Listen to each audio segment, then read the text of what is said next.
बच्चों, आज का यह वीडियो संबंधित है लगान सिद्धांतों से। लेकिन लगान सिद्धांतों को समझने से पहले उन अर्थशास्त्रियों को हेड्स ऑफ तो कर दें जिन्होंने इन सिद्धांतों को दिया है। जी हाँ, लगान का सिद्धांत बहुत ही प्राचीन माना जाता है हमारे अर्थशास्त्र में। प्रकृतिवादी या जिसे आप क्लासिकल थ्योरी के नाम से या प्रतिष्ठित सिद्धांत के नाम से भी जानते हैं, उस संप्रदाय ने सबसे पहले दिया था लगान का सिद्धांत। उसी संप्रदाय को मानने वाले और उससे इन्फ्लुएंस डेविड रिकार्डो ने दिया लगान का दूसरा सिद्धांत, और लगान के तीसरे सिद्धांत को देने का आधुनिक अर्थशास्त्रियों में सबसे आगे श्रेय जाता है श्रीमती जॉन रॉबिन्सन का। तो आज इस वीडियो में हम इन तीनों के द्वारा दिए गए लगान सिद्धांतों को समझने की कोशिश करेंगे। लेकिन उससे पहले ये समझ लीजिए कि लगान आखिर होता क्या है। भाई, जैसी नजर वैसा नजरिया। अलग अलग अर्थशास्त्रियों ने जैसी नजर और नजरिया रखा, उसी के हिसाब से इन्होंने लगान को डिफाइन भी बहुत अलग अलग तरीके से किया है। प्रकृतिवादी ये मानते थे कि लगान जो है वो भूमि की सीमितता का पुरस्कार है। लगान भूमि की दुर्लभता का पुरस्कार है, क्योंकि भूमि एक सीमित मात्रा में ही ईश्वर ने हमें दी है। अतः मांग बढ़ेगी तो किसी भी भूमि का लगान बढ़ेगा, और अगर मांग घटेगी तो किसी भी भूमि का लगान घटेगा। लेकिन उनसे थोड़ा अलग विचार दिया डेविड रिकार्डो ने, जिन्होंने एक तो ये माना कि लगान जो है वो भूमि की मौलिक और अविनाशी शक्तियों के कारण मिलता है। उन शक्तियों के कारण मिलता है जो ईश्वर के द्वारा भूमि को दी गई हैं, जैसे उसका उपजाऊपन। तो उन्होंने कहा कि मौलिक और अविनाशी शक्तियों के बदले भूमि को मिलने वाला पुरस्कार लगान है। लेकिन बच्चों, सबसे अच्छी परिभाषा जिन्होंने दी वो है श्रीमती जॉन रॉबिन्सन, जिन्होंने एकदम स्पष्ट कर दिया कि लगान का संबंध भूमि की उत्पादकता से तो है, लेकिन वह उपज पर आधिक्य है। एक लागत जो लगाई जाती है, उस लागत के बाद जो अधिक उत्पादन होता है, उस लागत के बराबर के उत्पादन को उन्होंने लगान नहीं माना। उन्होंने कहा कि उस उत्पादन के बाद अगर अतिरिक्त उत्पादन होता है तो वो है भूमि का लगान, जो कि बहुत ही प्रैक्टिकल बात भी है, जो श्रीमती जॉन रॉबिन्सन ने हमारे सामने स्पष्ट की है। अब चलिए, मैं आपको, बात चल रही है लगानों की, तो लगान के कितने रूप अर्थशास्त्रियों ने माने हैं उनसे आपका परिचय कराती हूँ। तो 3 तरह के लगान इकोनॉमिक्स में माने गए हैं। वो जो लगान है उसको कैटेगराइज करते हुए अर्थशास्त्रियों ने एक नाम दिया है कुल लगान का, दूसरा नाम है बच्चों आर्थिक लगान का, और तीसरा जो नाम दिया गया है वो है ठेका का लगान। और ये तीनों ही लगान जो हैं वो हमें अस्तित्व में आज भी देखने को मिलते हैं। इसलिए लगान को कैटेगराइज करते समय हम ये 3 तरह के लगानों को सोचते हैं। अब बात कर लेती हूँ जरा कि ये कुल लगान क्या होता है।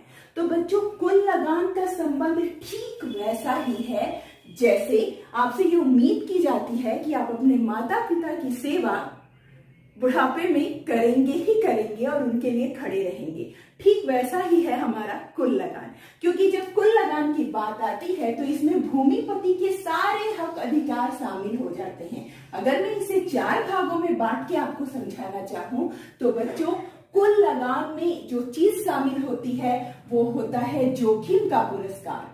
अब ये जोखिम कौन उठाएगा भाई? तो इस जोखिम को उठाने वाला होता है भूमिपति। तो भूमिपति भूमि की देखरेख करने में, उसमें पैसे लगाने में जो कुछ भी खर्च करता है, तो उसे ये उम्मीद नहीं होती कि उसके पैसे उसे वापस मिलेंगे लगान के रूप में या नहीं मिलेंगे।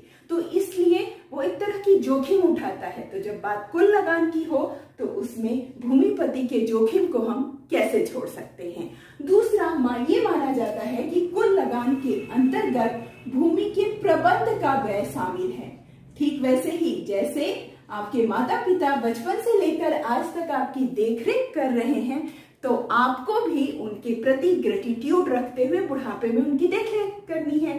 ठीक वैसे ही एक जो भूमिपति है, वो भूमिपति अपनी जमीन को बाउंड्री कराता है, वहां पर सिंचाई की व्यवस्था करता है। तो अगर उसने ये सब कुछ प्रबंध किया है, उसका बही खाता मेंटेन करता है कि कितनी एकड़ भूमि है, किसको कितनी भूमि मैंने किराए पे दी है, तो ये जो खर्च करता है बच्चों, इसमें उसे भी शामिल किया जाता है कुल लगान के अंतर्गत। तो भूमि का प्रबंध व्यय भी कुल लगान में बच्चों शामिल होता है। इसी के साथ अगर मैं कहूं तो ये भूमि के सुधार का भी, क्योंकि जो भूमिपति है वो समय समय पर अपनी भूमि में सुधार करता है, जैसे अपने भूमि के उपजाऊपन को बढ़ाए रखने के लिए कुछ कार्य करता है। और अगर आप बात कर रहे हैं शहरी जमीन की, तो शहरी जमीन में चारों ओर बाउंड्री कराना, वहां पे ट्यूबवेल लगवा के रखना, एक छोटा घर फार्म हाउस जैसा बना देना, तो ये सब उसका वो खर्च है जो वो अपनी भूमि के वैल्यू को बढ़ाने के लिए कर रहा है। तो ये सब कुछ जो वो भूमि सुधार के लिए करता है, उसका भी खर्च बच्चों कुल लगान के अंतर्गत वसूला जाता है, या यूं कहूं कि वो भी इसके अंतर्गत शामिल होता है। उसके बाद जो सबसे इंपॉर्टेंट चीज इसके अंतर्गत शामिल होती है, वो है भूमि का प्रयोग मूल्य। एक भूमि के उपयोग करने से उत्पादन में जो भी वृद्धि हुई है, लोगों को जो भी लाभ हुआ है, उस लाभ को भूमि का प्रयोग मूल्य कहा जाता है। तो जब आप बात करें कुल लगान की ना, तो आपको ये ध्यान रखना है कि आप अगर किसी भूमि का किराया, या मैं यूं कहूं कि किसी जमीन का किराया आप जितना दे रहे हैं, उसमें शामिल कर लीजिएगा कि भूमिपति का जोखिम भी शामिल होगा। भूमिपति ने जो प्रबंध किया है उस भूमि को बचाए रखने के लिए, बनाए रखने के लिए, वो भी शामिल होगा। भूमि का वैल्यू बढ़ाने के लिए जो कुछ भी उसने किया है, वो भी, उसका भी मूल्य उस लगान में शामिल है। और साथ ही साथ भूमि को उपयोग जो लोग कर रहे हैं, वो उसके उपयोग का मूल्य भी दे रहे हैं। तो कुल लगान के ये 4 तत्व होते हैं बच्चों, और इसे आप जब भी कुल लगान लिखें, तो अगर कम अंकों का आया है तो सिर्फ एक लाइन में, और अगर डिटेल है तो इसे काफी डिटेल में उदाहरण से बताइएगा। अब बात कर लेते हैं हम आर्थिक लगान की। भाई ये डेविड रिकार्डो का फेवरेट लगान था, क्योंकि वो इसे शुद्ध लगान की संज्ञा देते थे। उनका कहना था कि ये शुद्ध लगान होता है क्योंकि ये सिर्फ और सिर्फ भूमि के प्रयोग के बदले दिया जाता है। जो भी व्यक्ति भूमि का उपयोग करता है, वो भूमिपति को इसका अवार्ड देता है। अब आपके मन में क्वेश्चन आया होगा, मैम मेरी खुद की जमीन है। तो डेफिनेटली भाई, आपकी खुद की जमीन है तो आप उस पे आरोपित किराया, आरोपित लगान लेंगे। अगर आपकी खुद की फैक्ट्री, खुद की जमीन में है, तो आप लागत में निकालेंगे ना कि इतना, अगर कोई किसी और से मैंने किराए पे लिया होता तो इतना मुझे देना पड़ता, तो उस किराए की राशि को आप लागत में निकालेंगे बच्चों, और यही होगा आपका लगान। तो आपकी जमीन हो या किसी और की, आपको भूमि के प्रयोग के बदले जो कुछ देना होता है, उसे हम शुद्ध लगान कहते हैं। अब बात कर लेते हैं ठेका लगान की। नाम से ही स्पष्ट है भाई कि ये एक तरह का अनुबंध, समझौता, कॉन्ट्रैक्ट है, जो कि भूमिपति और भूमि का उपयोग करने वाले के बीच में होता है। भूमिपति और भूमि का उपयोग करने वाला व्यक्ति दोनों अलग अलग भी हो सकते हैं। तो इन दोनों के द्वारा जो भी रेट तय करके, आपने सुना होगा ना, ये शायद गांव में ये शब्द है, अलग अलग राज्यों के बच्चों के लिए मैं नहीं जानती कि क्या शब्द का इस्तेमाल किया जाता है, लेकिन किस्त पे जमीन को देना, बटैया देना, अधिया देना, ये जो शब्द है वो क्या है बच्चों? ये एक तरह से एक किसान और भूमिपति के बीच में हुआ समझौता है, जिसमें तय कर दिया जाता है कि फसल होने के बाद फसल का कितना भाग वो लगान या किराए के रूप में भूमिपति को देगा। तो उसी तरह का जो कॉन्ट्रैक्ट होता है उसे हम कहते हैं ठेका लगान। और आई होप आप समझ गए होंगे कि ये 3 तरह के लगान कैसे काम करते हैं। अब जब आप 3 तरह के लगानों को समझ गए हैं बच्चों, तो चलिए आपको बता दूं कि ये लगान सिद्धांत कितने हैं और वो कैसे काम करते हैं। तो इसे बताने के लिए सबसे पहले इसे मैं रब कर लेती हूं, और पहला जो लगान सिद्धांत आएगा बच्चों, यहां सुधार देते हैं, लगान सिद्धांत की हम बात कर रहे हैं। तो जो पहला लगान सिद्धांत आएगा वो लगान सिद्धांत होगा हमारा, जिसे हम स्कैरसिटी या आप इसे स्कैरसिटी रेंट कहिए, या हिंदी में आप इसे दुर्लभता, या फिर आप इसे सीमितता का सिद्धांत कह सकते हैं। सीमितता का सिद्धांत। अब जैसा कि नाम से ही स्पष्ट है कि दुर्लभता या सीमितता, तो चलिए समझते हैं कि ये क्या होती है। जमीन का जो रेशियो है बच्चों वो फिक्स्ड है। पूरी पृथ्वी पे हम जानते हैं कि 70% पानी है, 30% ही भू आकृति है। उसमें भी हम जानते हैं कि उस भू आकृति में बहुत सी जमीनें ऐसी हैं जिनका हम यूज ही नहीं कर सकते, जैसे अंटार्कटिक महाद्वीप जहां बर्फ ही बर्फ ढकी हुई है, बड़े बड़े ऊंचे पर्वत जिनका हम ज्यादा उपयोग नहीं कर सकते। तो वैसे अगर देखा जाए तो भूमि बच गई बहुत ही कम, और हम सब रहवासी या हमारी खुद की जनसंख्या है बहुत ज्यादा, तो मानव ज्यादा और भूमि कम। तो डेफिनेटली भूमि जो है वो कम है, इसलिए उसकी एक एक इंच का वैल्यू बहुत ज्यादा है। इसीलिए इस सिद्धांत के मानने वाले प्रकृतिवादी या प्रतिष्ठित अर्थशास्त्री ये मानते थे कि भूमि का लगान इस बात से तय नहीं होता कि उस पे फसल कितनी हुई है, ना इस बात से तय होता है कि वो जमीन कहाँ स्थित है, बल्कि इस बात से तय होता है कि उस जमीन की मांग लोगों के बीच कितनी है। वो जमीन दुर्लभ है इसलिए मांग डेफिनेटली ज्यादा होगी, तो लगान ज्यादा होगा। अगर कहीं पे लोग कम और जमीन ज्यादा है तो वहां पर लगान कम होगा। एक सिंपल सा लॉजिक उन्होंने फिक्स कर दिया था और इसे पूर्णतः डिपेंडेंट कर दिया था बच्चों मांग पे, कि अगर मांग अधिक होगी तो कुछ नहीं करने की जरूरत पड़ेगी, लगान खुद ही अधिक हो जाएगा। और अगर मांग किसी कारणवश मांग कम है तो भी कुछ करने की जरूरत नहीं, लगान खुद ही उस जमीन का कम हो जाएगा।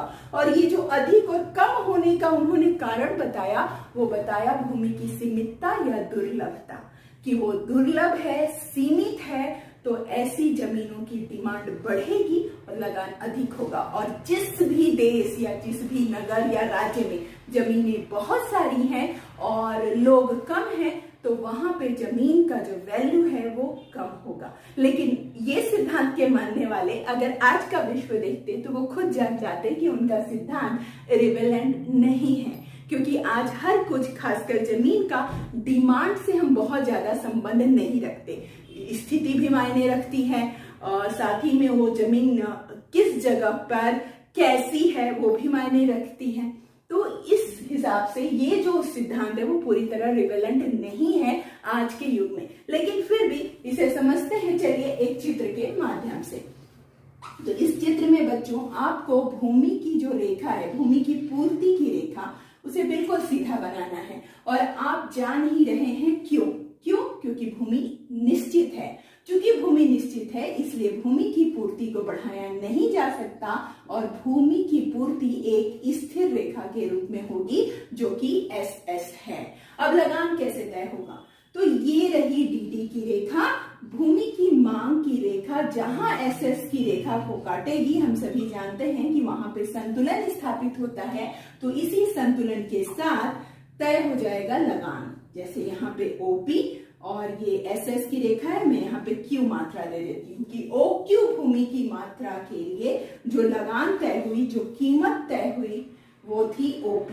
अब अगर किसी भी कारणवश भूमि की मांग बढ़ जाती है तो हमें एक नया DD वक्र मिल जाएगा। नया DD वक्र SS को नए बिंदु पे काटेगा जिसे आप नाम दे दीजिए E1 का, और यहाँ पर जो लगान है, भूमि की कीमत है बच्चों, वो बढ़कर P1 हो गई, तो OP से बढ़कर वो हो गई OP1। अगर किसी कारणवश भूमि की मांग हो गई कम, अकॉर्डिंग टू दिस लॉ, ठीक, इस नियम के अनुसार अगर किसी कारणवश जो मांग है वो कम हो गई, D1 से बच्चों ये घटकर D2 हो गई, तो एक फिर से नया संतुलन बिंदु मिलेगा E2, और फिर लगान कम हो जाएगा OP से, वो घटकर OP2 हो जाएगा। बस इतना ही सिंपल और साधारण सा है भूमि की लगान का सीमितता या दुर्लभता का सिद्धांत। सिर्फ आप मांग की रेखा को बढ़ाइए और लगान को बढ़ता हुआ दिखा दीजिए, मांग को कम कीजिए और लगान को घटता हुआ दिखा दीजिए, और ये साथ में बताइए कि यहाँ पर लगान सिर्फ और सिर्फ भूमि की मांग से तय हो रहा है, मांग पक्ष प्रभावी है, पूर्ति पक्ष नहीं।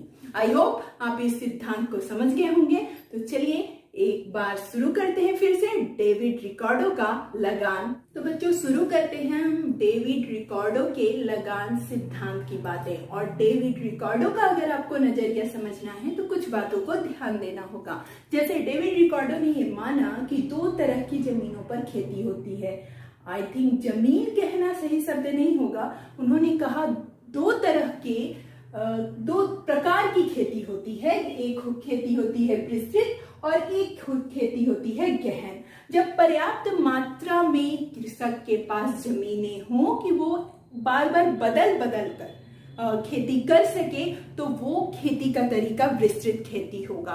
और जब कम होती है जमीनें तो हम जमीन नहीं बदल सकते, लेकिन हाँ उस पे लगाई जाने वाली श्रम और पूंजी की अतिरिक्त मात्रा को हम जरूर बढ़ा सकते हैं। तो उन्होंने इस 2 कैटेगरी के हिसाब से ये माना कि खेती होती है और इन दोनों में उन्होंने अलग अलग अपने लगान सिद्धांत को फिट करके बताया है। तो चलिए आज हम उसे समझेंगे, लेकिन कुछ चीजें उनकी मान्यताएं जो है वो आपको याद रखनी है कि उनका जो लगान सिद्धांत है वो पूर्ण प्रतियोगिता और दीर्घकाल की मान्यता पे आधारित है। अब आपने पकड़ लिया होगा कि इन्हीं दोनों मान्यताओं के आधार पर अर्थशास्त्रियों ने उनकी आलोचना भी कर दी है, लेकिन आपको ये पॉइंट नोट करना होगा कि उनका लगान सिद्धांत पूर्ण प्रतियोगिता और दीर्घकाल की मान्यता पर आधारित है। साथ में उन्होंने ये भी कहा था कि किसी भी उपज का जो मूल्य होता है, चाहे वो गेहूं का, धान का, किसी का भी मूल्य हो,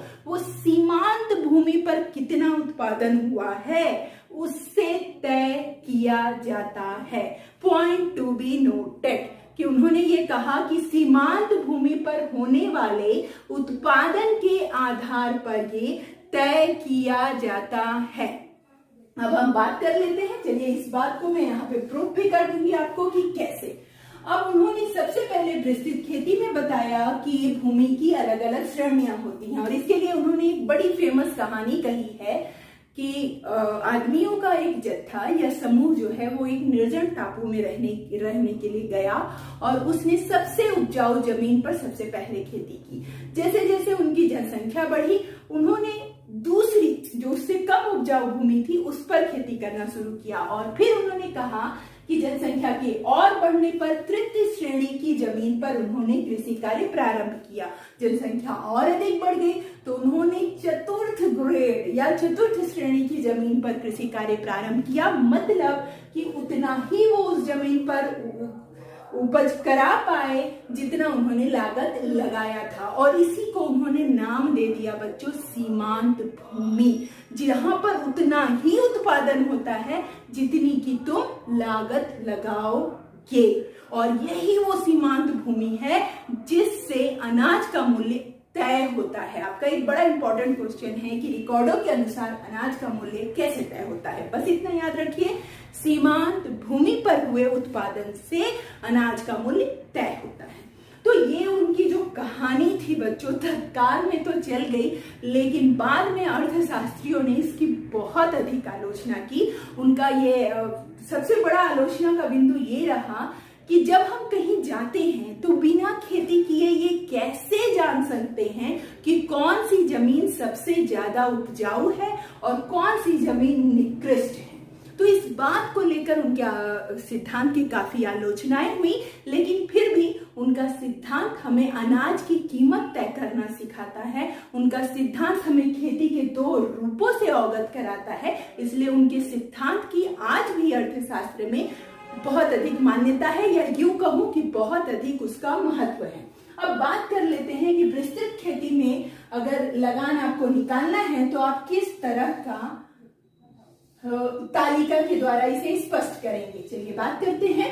अब भूमि की श्रेणी सबसे अच्छी वाली भाई ए ग्रेड 1, उससे कम द्वितीय, उससे कम तृतीय और उससे भी कम कौन सी भूमि, चतुर्थ श्रेणी की भूमि। अगर उत्पादन के स्तर को मैं देखूं तो उत्पादन के लिए मैंने क्विंटल में 20 क्विंटल लिया है कि सबसे अच्छी जमीन पे 20 क्विंटल होगा। आप अपनी मर्जी से कुछ भी ले सकते हैं।